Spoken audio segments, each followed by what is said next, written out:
तो hello students, आज मैं आप लोगों के लिए लेके आया हूँ बेसिक इलेक्ट्रॉनिक्स का यूनिट। ठीक है।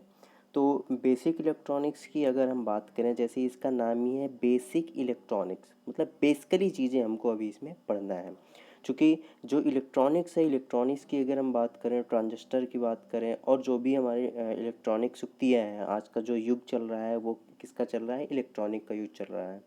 तो ये इलेक्ट्रॉनिक की अगर हम बात करें, आप देखोगे मार्केट में कंपोनेंट भी खरीदोगे तो इलेक्ट्रॉनिक कंपोनेंट क्या होते हैं? इजली मिल जाते हैं और थोड़ा कॉस्टली कम होते हैं।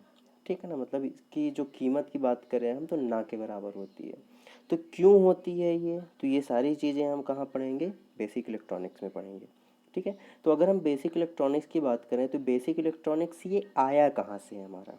क्योंकि अभी तक तो हम इलेक्ट्रिकल में थे, लेकिन ये इलेक्ट्रॉनिक्स कहाँ से आया है? ठीक है ना, इसकी उत्पत्ति कहाँ से हुई है? तो आपको पता होगा कि हमने क्या पढ़ा है कि प्रकृति में बहुत सारे पदार्थ पाए जाते हैं। ठीक है ना, पदार्थ भी पाए जाएंगे, उसके बाद प्रकृति में छोटे से छोटे कण भी पाए जाते हैं। तो आपको पता होगा क्या होता है? हमारा अणु होता है। ठीक है ना, अणु। अणु जो होता है हमारा छोटा होता है, और अणु से भी छोटा हमारा क्या होता है? परमाणु होता है। तो अब आप समझ जाइए कि इलेक्ट्रॉनिक जो हमारी सब नाम आया है, इलेक्ट्रॉनिक जो हम शब्द की बात कर रहे हैं, तो वो हमारा कहाँ से आया है? इन्हीं चीज़ों से हमारा वो उत्पत्ति हुई है। लेकिन जब हम इलेक्ट्रॉनिक, बेसिक इलेक्ट्रॉनिक की बात कर देते हैं तो हम अणु को भी इसमें से क्या कर देंगे? हटा देंगे। हमको अणु अणु के बारे में बात ही नहीं करना है। हम कहाँ पहुँच जाएंगे? अपने परमाणु में। अब हमको क्या पता है कि परमाणु मतलब, अगर हम अणु की बात करें तो अणु की हम क्या कर सकते हैं? अगर ये हमारा अणु हो गया तो इसके हम क्या कर सकते हैं? टुकड़े कर सकते हैं। तो इसमें से हमारा क्या निकल आएगा? परमाणु निकल आएगा। लेकिन अगर हम सोचे इस परमाणु के हम टुकड़े कर दे तो परमाणु के हम टुकड़े वहाँ पे नहीं कर सकते हैं। परमाणु की एक क्या होती है? संरचना होती है। एक संरचना में ही परमाणु हमारा पाया जाता है। ठीक है। तो अगर हम परमाणु की संरचना की बात करें तो आपको पता होगा ये हमारा परमाणु हो गया। परमाणु में क्या पाया जाता है? एक नाभिक पाया जाता है, सघन भाग होता है, और उसके चारों ओर इलेक्ट्रॉन क्या करते हैं? चक्कर लगाते हैं। ठीक है, ये बेसिक चीज़ें हैं, इसको अगर आप समझ लोगे तो आगे की चीज़ें क्या हो जाएंगी? धीरे धीरे हमारे लिए आसान हो जाएंगी। एक मिनट, फिगर मिट गया हमारा। ये हमारा मान के चलिए परमाणु हो गया, और परमाणु के चारों ओर क्या होता है? हमारे कोई चक्कर लगाता है। अब कोई कौन होता है वो हम पढ़ते हैं। ठीक है। तो आपने पढ़ा भी है कि ये हमारा क्या कहलाता है? पूरी जो संरचना की बात करें तो ये किसकी संरचना कहलाती है? हमारी परमाणु की संरचना कहलाती है। ठीक है ना। अब ये क्या होता है? पेज का केंद्रीय सघन भाग होता है। सघन की बात करें तो ये क्या होता है? घना भाग होता है। और यहाँ पे हमारा क्या पाया जाता है? प्रोटॉन। और क्या पाया जाता है? न्यूट्रॉन। ठीक है, क्या पाया जाता है? प्रोटॉन और न्यूट्रॉन पाया जाता है। और इलेक्ट्रॉन कहाँ होता है? ये जो हमारी कक्षाएं बनी हुई हैं, ये फर्स्ट ऑर्बिट हो गया, ये सेकेंड ऑर्बिट, ये थर्ड ऑर्बिट जो पूरे हैं, तो यहाँ पे हमारा ऑर्बिट्स में क्या पाए जाते हैं? हमारे इलेक्ट्रॉन पाए जाते हैं। ठीक है। इलेक्ट्रॉन क्या करता है? इसके चारों ओर क्या करता है? चक्कर लगाता है। किसके चारों ओर? नाभिक के चारों ओर।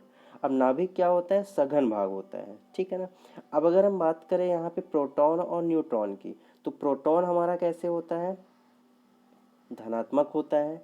न्यूट्रॉन कैसे होता है? उदासीन होता है, मतलब इसमें कोई भी किसी भी प्रकार का चार्ज नहीं होता है। जैसे हमको पता है दो प्रकार के चार्ज होते हैं आवेश, एक धन आयन होता है और एक ऋण आयन होता है। तो प्रोटॉन में हमारा क्या होता है? धन आयन होता है। न्यूट्रॉन में क्या होता है? नो चार्ज होता है, कोई भी चार्ज नहीं रहता है। और इलेक्ट्रॉन जो हमारा चक्कर लगाता है उसमें क्या होता है? हमारे ऋण आयन होता है। ठीक है। अब इलेक्ट्रॉन चक्कर क्यों लगाता है? तो इलेक्ट्रॉन चक्कर क्यों लगाता है? क्योंकि ये जो हमारा नाभिक है, नाभिक क्या करता है? इलेक्ट्रॉन में थोड़ा आकर्षण रखता है। आकर्षण रखता है, तो आकर्षण की वजह से वो जो हमारा इलेक्ट्रॉन है, इलेक्ट्रॉन क्या करता है? नाभिक के चारों ओर चक्कर लगाता है। वो कहीं जा तो नहीं सकता है। अब इसके चक्कर लगाने के भी क्या होती है? दो प्रकार से हमारा जो इलेक्ट्रॉन है वो चक्कर लगाता है। ठीक है ना। एक क्या होती है, एक जो हमारी उसकी चाल कहलाती है, इसको मैं इरेज कर देता हूँ। एक चाल कहलाती है कक्षीय चाल,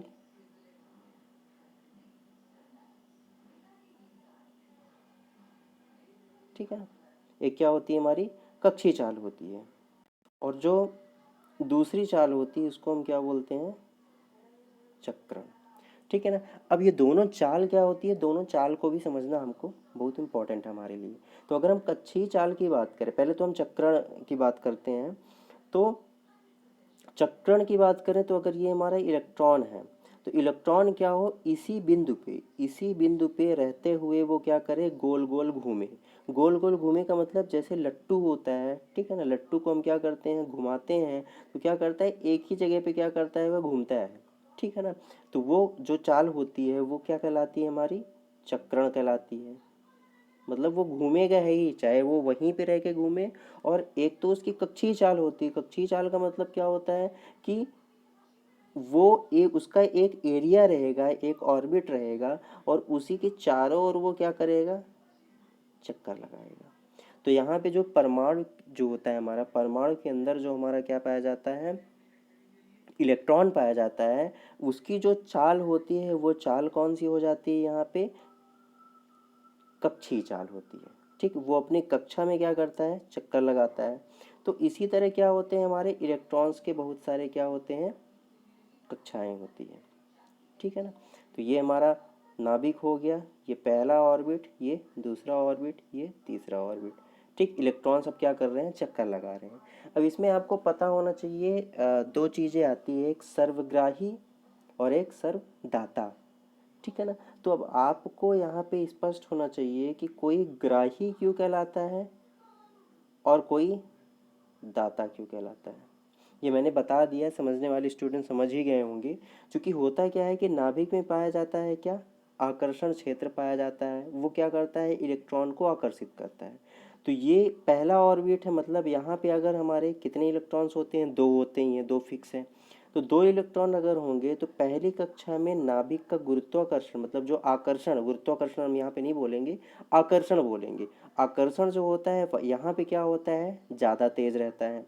फिर जैसे जैसे क्या होता है, ऑर्बिट दूर जाता जाता है, किससे, नाभिक से जैसे जैसे ऑर्बिट क्या होता है, दूर जाता जाता है, तो दूसरे ऑर्बिट में क्या हो जाएगा, इसमें जो आकर्षण बल है थोड़ा कम हो जाएगा।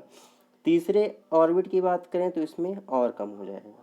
मतलब आप समझ सकते हैं कि अगर कोई हमारा इलेक्ट्रॉन है, और सॉरी, अगर कोई हमारा नाभिक है, ठीक है ना, और नाभिक से अगर हम बात करें पहले ऑर्बिट में जो हमारा इलेक्ट्रॉन है, और जो हमारे चौथे ऑर्बिट में हमारे क्या है, इलेक्ट्रॉन है, तो हम बात करें कि मतलब आकर्षण बल किस में ज़्यादा होगा, तो हमारा आकर्षण बल पहले में ज़्यादा होगा और चौथे में क्या होगा, कम होगा। मतलब जो हमारा नाभिक है, नाभिक का प्रभाव इस वाले ऑर्बिट में नहीं रहेगा। मतलब यहाँ पे अगर हम बात करें तो यहाँ पे जो इलेक्ट्रॉन होते हैं एक प्रकार से मुक्त इलेक्ट्रॉन्स कहलाते हैं, जो कि क्या हो सकते हैं, वो मुक्त होते हैं किसी दूसरे में जाने के लिए। और अगर हम दो परमाणु को रखते हैं वहाँ पे, एक ये परमाणु हो गया हमारा, एक दूसरा परमाणु है, इसी तरह उसकी संरचना रहेगी। तो लास्ट वाले ऑर्बिट से क्या होता है, जाने के लिए भी ये क्या होते हैं, मुक्त होते हैं। और अगर दूसरा कोई सा परमाणु है तो उसमें से इस ऑर्बिट में आने के लिए भी क्या होते हैं, वो मुक्त होते हैं।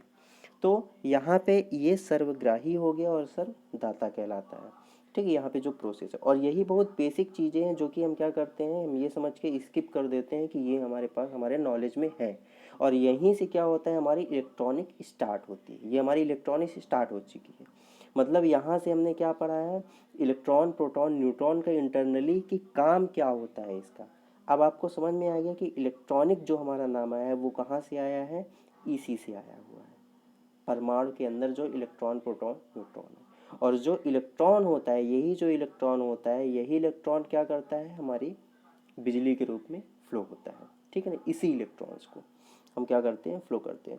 और आज क्या है हमारा, आज की अगर हम बात करें कि आज की जनरेशन में हम क्या कर रहे हैं, इसी युक्त का यूज़ कर रहे हैं। जो हमारा सोलर पावर प्लांट चल रहा है, वो सारी चीज़ें किस किस पे बेस्ड हैं, इसी पे बेस्ड है। और इसके अलावा एक चीज़ क्या आता है हमारा, सेमीकंडक्टर, अर्धचालक। तो इसको अब हम नेक्स्ट स्लाइड में पढ़ते हैं, ठीक है।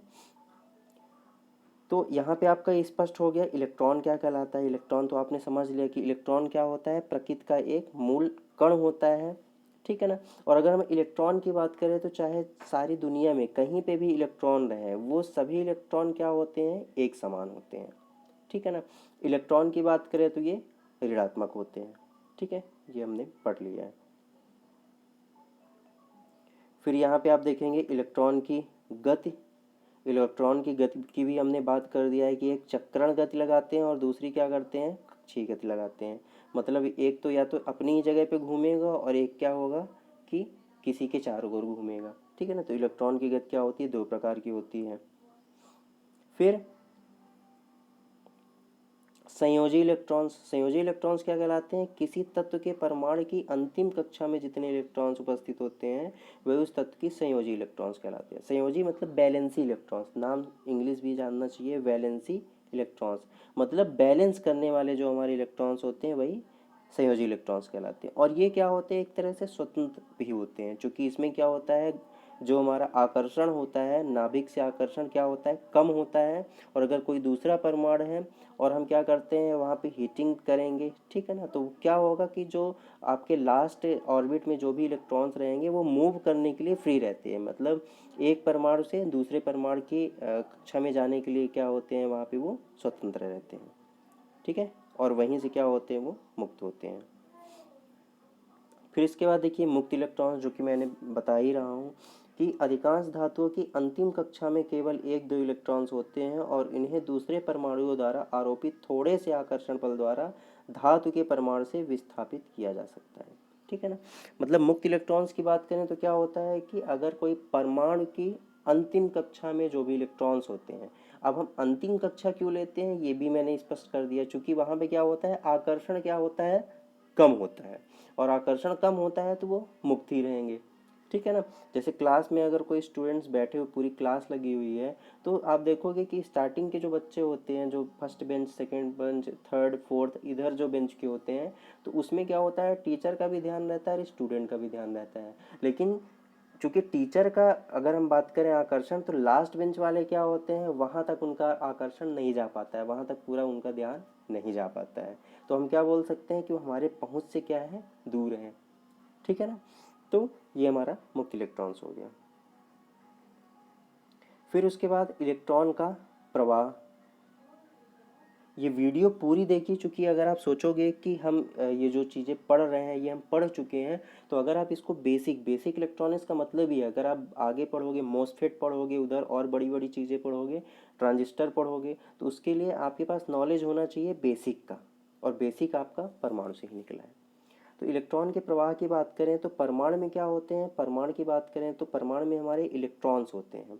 और अगर इलेक्ट्रॉन मूव कर रहे हैं, अगर हम बात करें किसी एक वायर की, ठीक है ना, किसी वायर में, तो हमारा ईएमएफ क्या होता है, इलेक्ट्रोमैग्नेटिक फोर्स क्या होता है कि बिजली में, ठीक है ना, विद्युत में या इलेक्ट्रॉन्स में जो एक क्या लगता है, फोर्स लग रहा है, जो बल लग रहा है, जिसकी वजह से हमारी इलेक्ट्रिसिटी एक जगह से कहाँ जा रही है, दूसरी जगह तक जा रही है उस वायर की मदद से। तो वहाँ पे जो हमारा फोर्स लग रहा है, बल लग रहा है, उसी बल को हम क्या बोलते हैं, विद्युत वाहक बल, या फिर उसको हम क्या बोलेंगे, ईएमएफ, इलेक्ट्रोमैग्नेटिक फोर्स कहेंगे, ठीक है ना।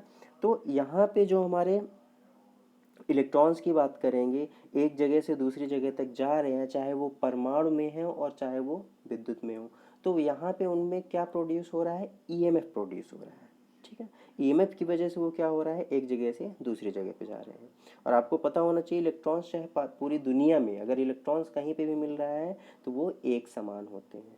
ये हमारा कोयला नहीं है और ना तो हमारा हीरा है कि आप एक जगह से हीरा लोगे तो उसकी क्वालिटी कम रहेगी, दूसरी जगह से लोगे तो हीरे की क्वालिटी ज़्यादा रहेगी। ये क्या है, हमारा इलेक्ट्रॉन्स है। इलेक्ट्रॉन्स आपको जहाँ से भी प्राप्त हो रहा है तो इलेक्ट्रॉन्स क्या रहेंगे, हमारे समान रहेंगे और वहाँ पे ईएमएफ भी प्रोड्यूस होगा, ठीक है ना।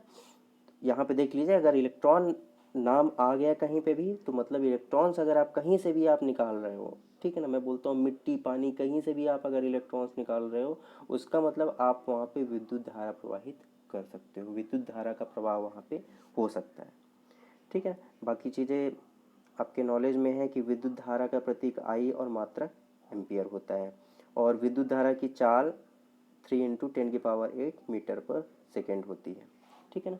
अब अगर हम इलेक्ट्रॉन की बात करें और विद्युत धारा की बात करें तो बहुत डिफरेंस भी होता है कि इलेक्ट्रॉन की अगर हम बात करें, इलेक्ट्रॉन हमारा फ्लो कैसे होता है, ठीक है ना। जैसे हम विद्युत धारा की बात करें, विद्युत धारा का हमको नॉलेज है कि विद्युत धारा क्या करती है, प्लस से कहाँ जाती है, माइनस की ओर जाती है, ठीक है ना। विद्युत धारा अगर आप देखोगे कभी पे भी, आप प्रैक्टिकली भी करोगे तो वो प्लस तरफ से कहाँ जाती है, माइनस की ओर जाती है, ठीक है ना। लेकिन अगर हम इलेक्ट्रॉन की बात करें तो इलेक्ट्रॉन क्या करती है, माइनस से कहाँ जाती है, प्लस की ओर जाती है। ये दोनों का क्या होता है, हमारा डिफरेंस होता है, ठीक है ना। फिर से एक बार रिवाइज कर लीजिए आप इस चीज़ को कि विद्युत धारा जो होती है वो कहाँ से जाती है, प्लस से माइनस की ओर जाती है। मतलब जो हम बात करें फेज और न्यूट्रल की, तो फेज जाता है किधर, न्यूट्रल की तरफ, ठीक है ना। न्यूट्रल तो सिर्फ सर्किट कंप्लीट करता है, लेकिन फेज जाता है किधर, न्यूट्रल की तरफ। लेकिन अगर हम इलेक्ट्रॉन्स की बात करें तो इलेक्ट्रॉन्स में क्या होता है, माइनस हमारा जाता है किधर, प्लस की तरफ जाता है, ठीक है ना। ठीक है, अब देखिए ये हो गई हमारी इंपॉर्टेंट चीज़ें तीनों। वैद्युतिक पदार्थों का वर्गीकरण, क्लासिफिकेशन ऑफ इलेक्ट्रिकल मटेरियल। तो इलेक्ट्रिकल जो भी मटेरियल होते हैं, 3 प्रकार के हमारे मटेरियल होते हैं। एक चालक होता है, कंडक्टर, एक अचालक होता है और एक अर्धचालक होता है। तीनों को हम पढ़ेंगे, लेकिन इसको हम सबसे ज़्यादा पढ़ेंगे क्योंकि यही हमारा बेसिक इलेक्ट्रॉनिक्स है। तो चालक की बात करें तो चालक क्या होता है, जिसमें से विद्युत धारा आसानी से प्रवाहित हो जाती है, सुगमता से प्रवाहित हो जाती है, ठीक है ना। वही हमारा क्या कहलाएगा, चालक कहलाएगा। अचालक क्या कहलाएगा, जिसमें से विद्युत धारा प्रवाहित नहीं होगी, वो क्या कहलाएगा, अचालक कहलाएगा। और अगर हम अर्धचालक की बात करें, सेमीकंडक्टर, ये होता है हमारा सेमीकंडक्टर। क्या होता है, सेमी कंडक्टर। तो सेमीकंडक्टर की बात करें, जो हम बेसिक इलेक्ट्रॉनिक्स पढ़ रहे हैं वो परमाणु से निकला है। और परमाणु से निकला है, परमाणु में इलेक्ट्रॉन, प्रोटॉन, न्यूट्रॉन होते हैं। लेकिन अगर हम मटेरियल की बात करें, हम परमाणु पाएंगे कहाँ, तो वो हम कहाँ पाएंगे, वहाँ पे सेमीकंडक्टर से, ठीक है ना। तो सेमीकंडक्टर में क्या होता है हमारा, सेमीकंडक्टर की हम बात करें क्या होता है, अर्धचालक मतलब आधा चालक, मतलब जिसमें से आधा सुगमता से प्रवाहित थोड़ा हो भी जाती है और थोड़ा नहीं भी होती। मतलब अर्धचालक क्या करता है, चालक और अचालक दोनों की तरह व्यवहार प्रदर्शित करेगा, ठीक है ना। मतलब कुछ समय तक वो क्या करेगा, विद्युत धारा प्रवाहित करेगा और कुछ क्या करेगा, नहीं करेगा। और यहाँ पे सेमीकंडक्टर की अगर हम बात करें कि सेमीकंडक्टर को अगर हमको क्या करना है, एक तरह से ट्रिगर्ड करना है, ठीक है ना, तो उसके लिए हमको क्या करना पड़ेगा, हीट देना पड़ेगा। क्या देना पड़ेगा, ताप देना पड़ेगा, ऊष्मा देनी पड़ेगी, ठीक है ना, या फिर उसको हम हीट बोलते हैं। ताप या ऊष्मा देनी पड़ेगी, ठीक है ना। ये क्या होता है, ये मैंने आपको स्टार्टिंग में बता दिया है कि हमको वहाँ पे ऊष्मा और ताप देना पड़ेगा। ये जब आप पढ़ोगे, उसको इंटरनली में बताऊंगा, तब आपको ध्यान में आ जाएगा कि हाँ यहाँ पे ताप दिया गया है, ठीक है। तो ये हो कितना है हमारा सेमीकंडक्टर। सेमीकंडक्टर के हम कुछ इंटरनली बात करें, चूँकि हमको क्या करना है, बेसिक इलेक्ट्रॉनिक्स हम पढ़ रहे हैं। तो अगर हम सेमीकंडक्टर की बात करें तो सेमीकंडक्टर को आपको पता है कि चालक और अचालक दोनों की तरह व्यवहार प्रदर्शित करता है। अब अगर हम बात करें सेमीकंडक्टर की, चूँकि हम परमाणु से निकले हुए हैं, तो परमाणु की बात करें तो इसमें सेमीकंडक्टर के जो भी हमारे तत्व होते हैं, ठीक है ना, तो उनकी अंतिम कक्षा में सेमीकंडक्टर की पहचान क्या है, इनकी हमेशा अंतिम कक्षा में कितने इलेक्ट्रॉन्स होते हैं, 4 इलेक्ट्रॉन्स होते हैं।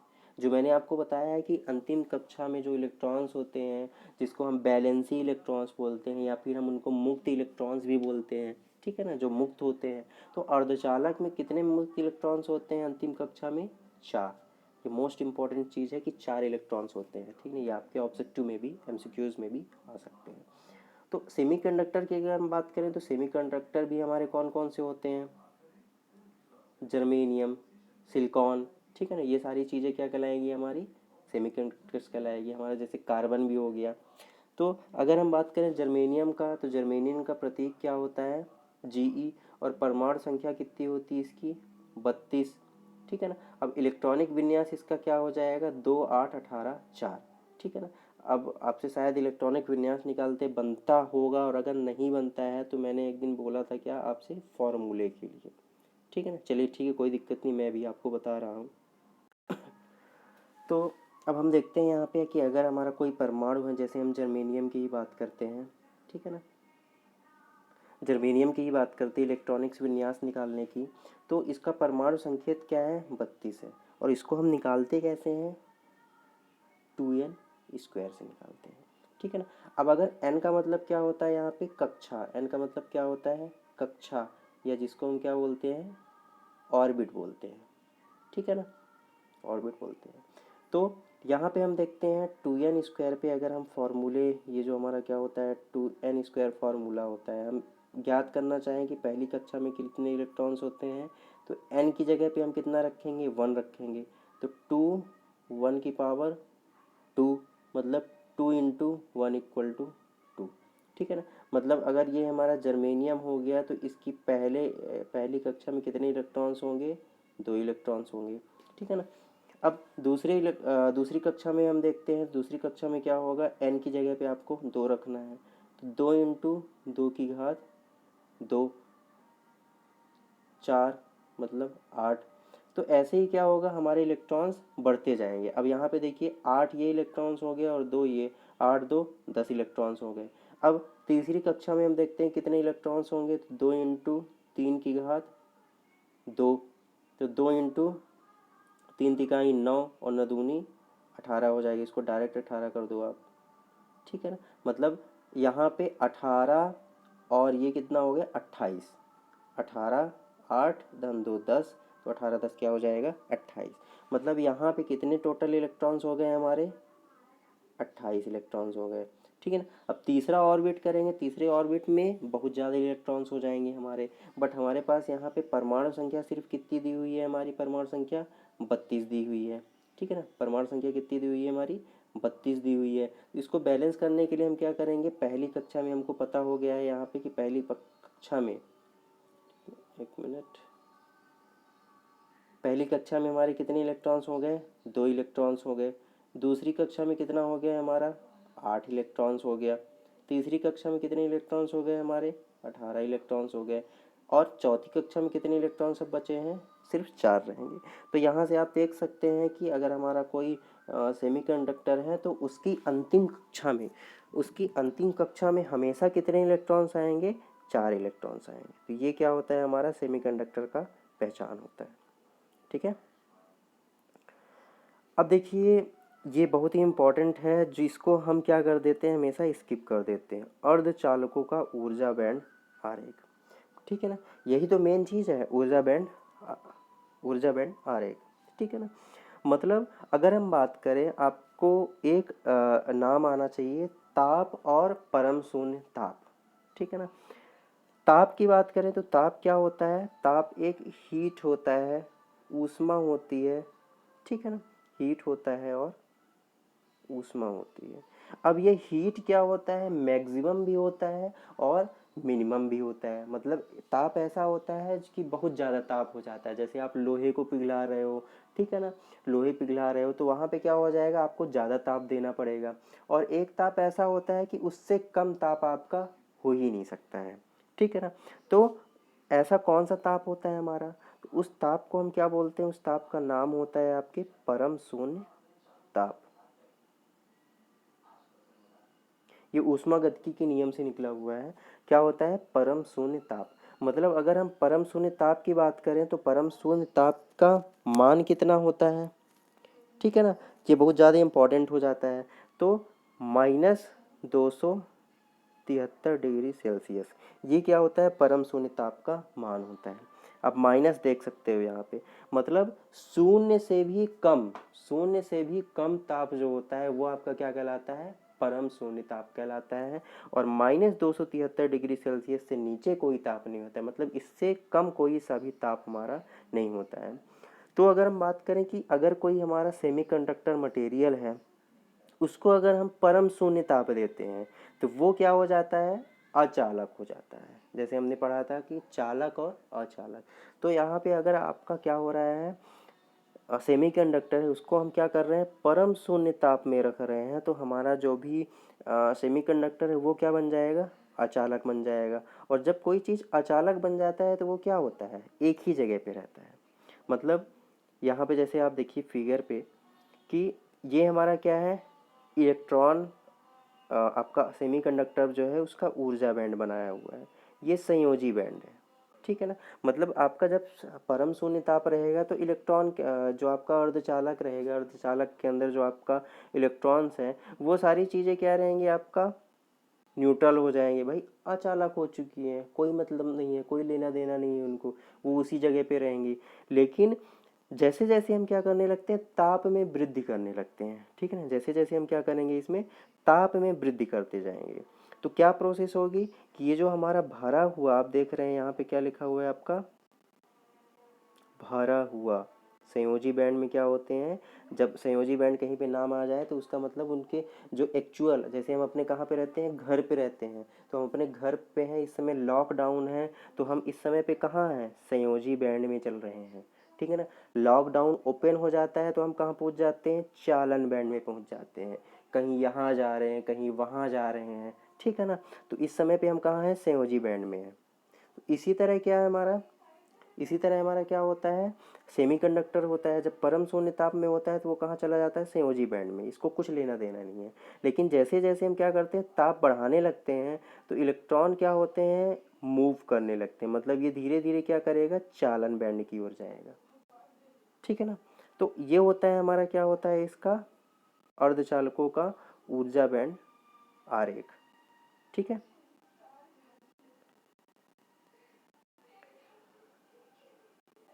यहाँ पे देखिए आपका लिखा हुआ है, परम शून्य ताप पर अर्धचालक पदार्थ अचालक की तरह व्यवहार करता है और जैसे जैसे ताप में वृद्धि करते जाते हैं, संयोजी बैंड के इलेक्ट्रॉन्स इस ऊर्जा को ग्रहण करते हैं और बैंड अंतराल पार करते चालन बैंड में चले जाते हैं, जिससे विद्युत धारा का प्रवाह संभव हो जाता है, अर्थात अर्धचालक पदार्थ प्रतिरोध घटने लगता है। मतलब मैंने आपको पहले ही बताया कि अगर कहीं पे भी आपका क्या आ रहा है, इलेक्ट्रॉन आ रहा है, ठीक है ना, इलेक्ट्रॉन आपका आ रहा है और वो कहीं पे भी मूव कर रहा है, मतलब वहाँ पे आपकी विद्युत धारा फ्लो होने लगेगी। ठीक है ना। यहाँ पे प्रोसेस क्या थी, प्रोसेस ये थी कि हमारा जो अर्धचालक था, ठीक है ना, जो भी हमारे इलेक्ट्रॉन्स हैं उसको हमने हीट नहीं दिया। जैसे मैंने पहले ही बताया कि सेमीकंडक्टर को आपको क्या देना पड़ेगा, हीट देना पड़ेगा, ऊष्मा देनी पड़ेगी।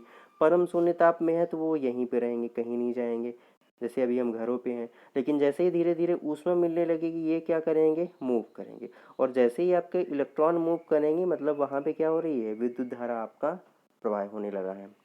ठीक है ना।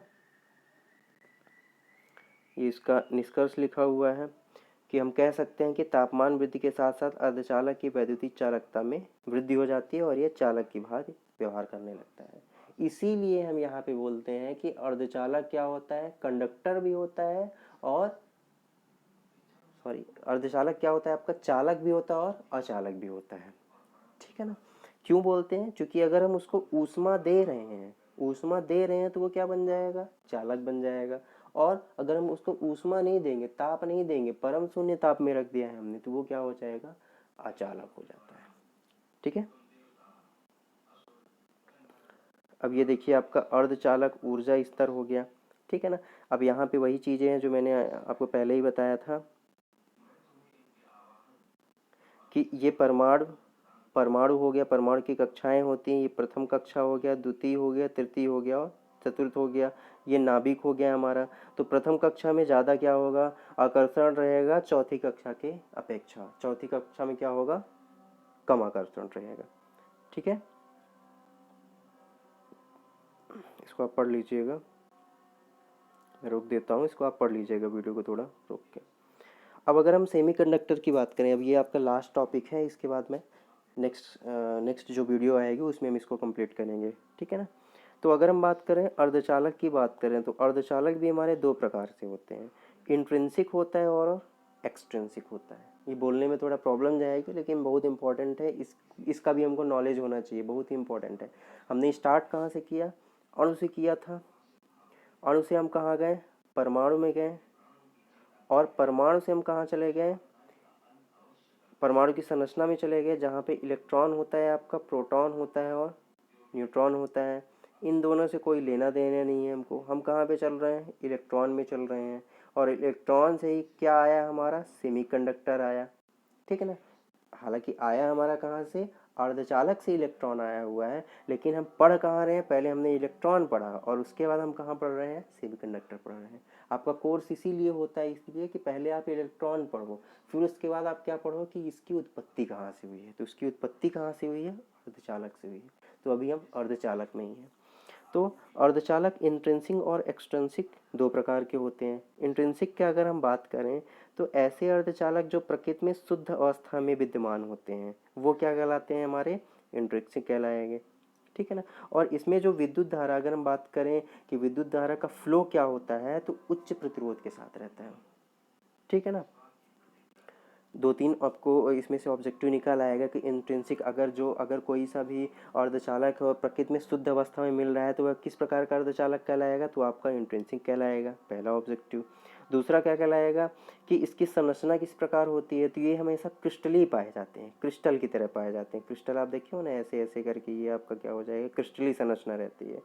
तो ये दूसरा आपका ऑब्जेक्टिव हो गया। तीसरा, इंट्रिंसिक अर्धचालक के अंतर्गत क्या आते हैं, तो सिलिकॉन और जर्मेनियम इंट्रिंसिक अर्धचालक के अंतर्गत आते हैं।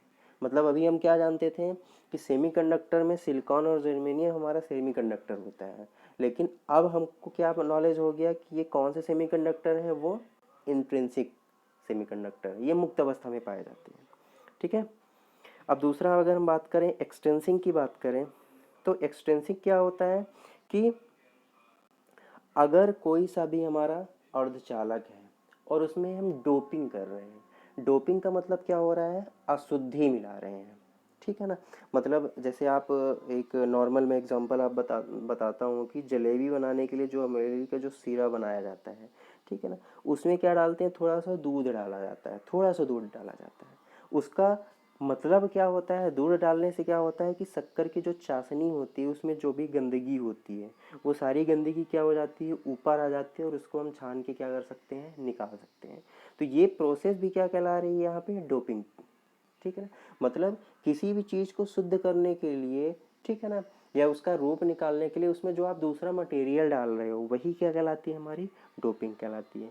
तो एक्सट्रिंसिक सेमीकंडक्टर कौन से कहलाएंगे कि वे कंडक्टर जिसमें हम क्या करते हैं, थोड़ी मात्रा में अशुद्धि मिलाते हैं, ठीक है, थोड़ी मात्रा में अशुद्धि मिलाते हैं, और उसके बाद जो हमारा अर्धचालक बनता है वही अर्धचालक क्या कहलाता है, एक्सट्रिंसिक अर्धचालक कहलाता है, ठीक है ना। और एक ऑब्जेक्टिव आपका बहुत ही इंपॉर्टेंट है कि सेमीकंडक्टर जो होते हैं हमारे, वो कितने डिग्री तापमान पे क्या हो जाते हैं, कुचालक मतलब अचालक की तरह व्यवहार प्रदर्शित करने लगते हैं। तो परम शून्य ताप या -273 डिग्री सेल्सियस पे क्या होते हैं, वो हमारे अचालक की तरह व्यवहार प्रदर्शित करने लगते हैं, ठीक है ना। तो आज के लिए इतना बहुत है आपके लिए पढ़ने के लिए, चूँकि आप इलेक्ट्रॉनिक्स ज़्यादा पढ़ोगे तो वो आपसे क्या होती जाएगी, भूलती जाएगी। तो इलेक्ट्रॉनिक्स हमको कितना पढ़ना है, इतना ही पढ़ना है। फिर से मैं रिवाइज कर देता हूँ एक बार 30 सेकेंड में। हमने क्या पढ़ा, अभी हमने पढ़ा ही कुछ नहीं है और बहुत ज़्यादा कुछ भी हमने पढ़ लिया है, क्योंकि हम अभी पढ़ क्या रहे हैं, वही चीज़ पढ़ रहे हैं जो हम कब से पढ़ते आए हैं, परमाणु और परमाणु की संरचना, और उसी से उत्पत्ति किसकी हुई है, हमारी इलेक्ट्रॉनिक की, और उसमें भी किसके अंतर्गत उत्पत्ति हुई है, तो वो सेमीकंडक्टर से हुई है, ठीक है ना।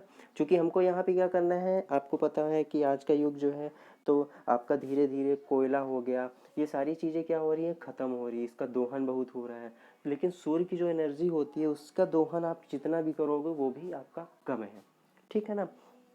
तो सूरज की जो भी किरणें आती है, अगर हम सोलर प्लेट की बात करें तो पूरी सोलर प्लेट की जो किरणें होती है, जो सूर्य की किरणें होती है, उस सारी किरणों का उपयोग नहीं हो पाता है प्लांट में भी। तो आप समझ सकते हो सूर्य जो है आज की डेट पे एनर्जी का पूरा ब्रह्मांड है, ठीक है ना। तो ठीक है, अब अगली क्लास हम स्टार्ट करते हैं। अगर वीडियो अच्छा लगा हो तो आप इसको लाइक ज़रूर करो और वीडियो को आप पूरा देखा करो, और ज़्यादा से ज़्यादा लोगों में आप शेयर करने की कोशिश करो, ठीक है ना। जैसे मुझे भी लगे कि मैं 1000 लोगों को पढ़ा रहा हूँ, कि इतने लोगों को पढ़ा रहा हूँ, ठीक है ना। आज की डेट पे जो हमारी वीडियोज़ हैं, हम सब्सक्राइबर की बात करें तो हमारे सब्सक्राइबर कितने हो चुके हैं कि हमको लगता है कि हमारे इतने क्लास चल रहे हैं, मतलब आप समझ जाओ कि 100 लोगों को मैं पढ़ा रहा हूँ, ठीक है ना। लेकिन वीडियो देखने वाले कितने हैं, सिर्फ 10 और 15 लोग। तो अगर 100 लोगों की क्लास है और उसमें 15 लोग पढ़ने वाले हैं तो टीचर क्या पढ़ाए वहाँ पे, ठीक है ना। तो ठीक है, ओके, देन